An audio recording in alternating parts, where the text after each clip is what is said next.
Alright guys, welcome back to the channel. Thank you for coming over to watch this video. Today in our series Matchbox restoration, we're going to be working with this Ferrari Testarossa. So you can see here, has a date stamp of 1986, made in Macau. So you can see I already went ahead and pre-drilled it. I have a link on the video description on how I do this process if you want to go check it out. And of course, like always, every tool that I use on the video is going to be on the video description. So to start, we're going to analyze here. You can see we have our windshield in bad shape, so we're going to have to sand it and try to polish it again. We have to be careful with the windshields. Based on my experience, if you're working with the Hot Wheels Redline original windshields, the plastic tends to be a lot tougher. On newer models, like on the mainline, the current mainline windshields, they are very soft, and they don't like to be sanded and polished. You got to be careful with it. It can be done, but it's a lot more difficult than on old cars. This one I'm going to be testing out to see how tough it is. And of course, we have to remake this Ferrari logo here, this other one here, and this other one here. So before I strip paint this, I gotta take at least a detailed picture just to go by reference on where it goes. So you can see this one here, it's not perfect. The horse is not perfectly on the emblem, and I gotta take measurements to try to replicate the tempos here. So these cars, as you can see here, they're not 164, they're 159, so they're slightly bigger than typical cars. That's why you see the base is so wide. You can see here the windshield. It feels tough, so I want to check it out. First thing to do is wash it with warm water, soapy water, and try to remove all this junk to see exactly where it's scratched up. Hopefully all the scratches are on the surface and not in the inside. We have here a very simple interior, not a lot of details here, and the base here with the typical Matchbox suspension. As you can see, definitely we're not going to be using these wheels again. I might clean up the axle and reuse it, maybe not. So, you know, there's different ways to create an axle. I also have a video on that. I did that video a while back. I'll try to find it and put a link somewhere here in the corner. So this car, you got to be careful. This part here is plastic, and as you can see here, it has these little studs poking out here. You can't cut them to put it back together. You're gonna have to use glue here on these little holes. Like I mentioned, I want to take a few pictures and do measurements so I can replicate all this art, and I will be back.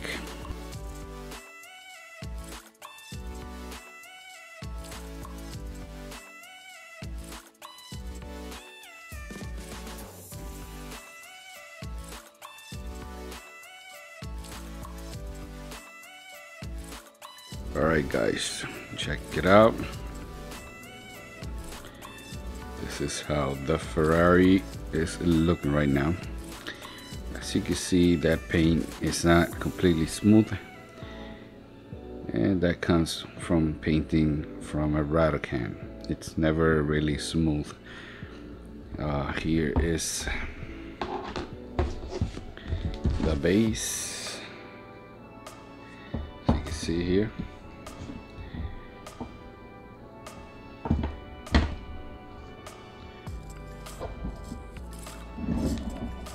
I think it came out pretty good color wise. I used Krylon paint, spray paint. I used flat white, and then I used their red paint, which is not easy because a lot of paint comes out. You know, it's definitely not the same as painting with airbrush. You really have to be careful, since you know, a lot of the paint comes out and it could damage your work. Then I used Krylon clear gloss. As you can see here, I have, I don't know if I can see it in here, there's like a little bump here, and that's on the casting.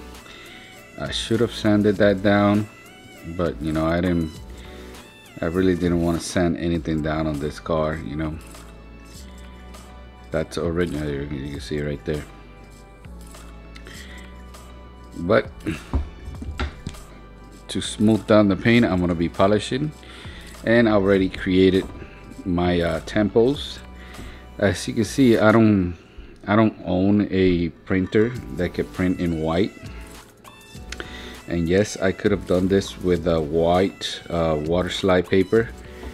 The thing about the white water slide paper is that once you cut it, you can see the white around the borders, and I don't like that. So what I do is I cut out, created the sign, and I cut out a little piece of vinyl stickers, which are slightly smaller than the than the water slide. So basically the water slide just droops over the corners and you can't see the white borders. Definitely gives me a much better result. As you can see, I did a better side tempo here than the ones that were originally came with the car, that was just yellow and the horse. I almost don't want to put that one on the hood, but we got to do it. So for now, I'm gonna polish the casting a little bit, and then I'm gonna install the water slide. So don't go away.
Alright guys, so you want to go very slowly when doing this, and you gotta watch the corners because you don't want the Dremel to lift any of the paint on the corners. So you basically, we're gonna clean this off, clean the area where we're gonna be placing the stickers, and then I'm gonna use a clean rag to remove all the excess polishing compound. But as you can see, we're getting a much better result, and everything becomes smoother to the touch. All right.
Alright guys, so basically now all you gotta do is wait for this to dry.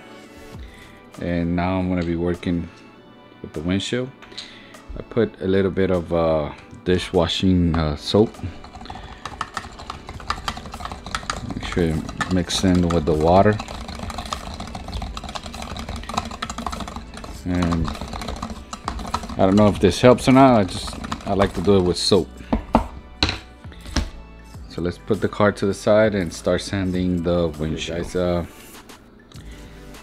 if you've seen my previous video, you know I use these little pads. You're supposed to put them on the chairs, on the legs of the chairs, so they can slide on the floor. They have one side with sticky glue.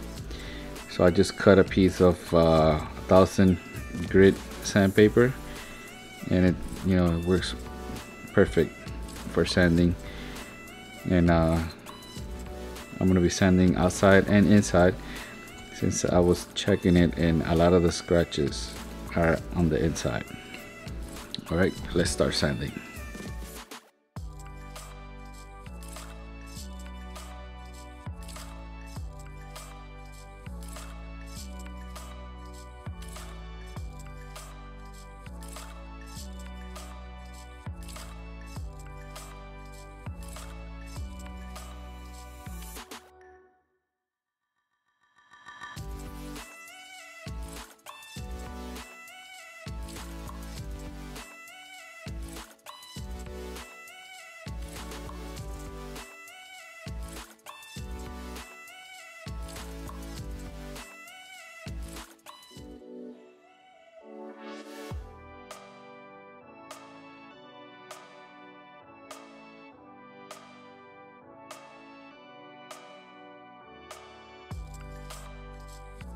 Alright guys, check it out. So when you sand, the windshield ends up looking like this, all the faded. So what I do is I use floor shine. I think this will work with any floor shine you can get. Have this pledge here, floor gloss. And basically what I'm going to do is I'm going to get it wet, soak it wet, and after that I'm just going to let it sit and wait for it to dry slowly. So this is going to take a while, and you just got to let it. I usually like to leave it more than an hour for make sure that it's completely dry. And once you do that, the windshield is going to become clear again. I did remove a lot of the yellow. As you can see, it doesn't have as much yellow as it used to. Still has a lot of deep scratches on this side here, but we really can't do anything more with this. So let's do the floor shine and we'll be back.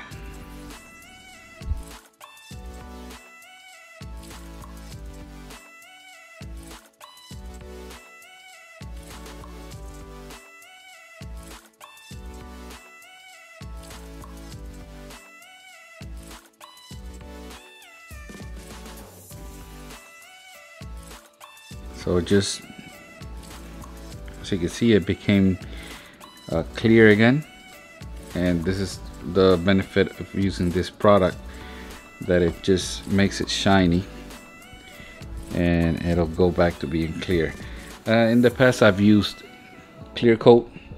Sometimes it works, sometimes it doesn't, since all these windshields are made out of different plastics, so the clear gloss reacts different to the, depending on the material. This is definitely a much safer way of doing it. So I'm just gonna let it dry out and trying to find some wheels, because I don't have wheels for this car yet. Well guys, check it out.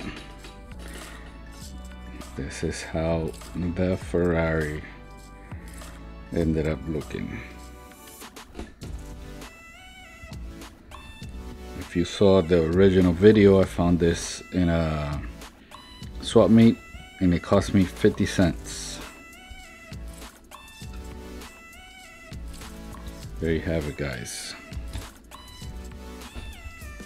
Wanted to ask you also for the next Matchbox restoration video.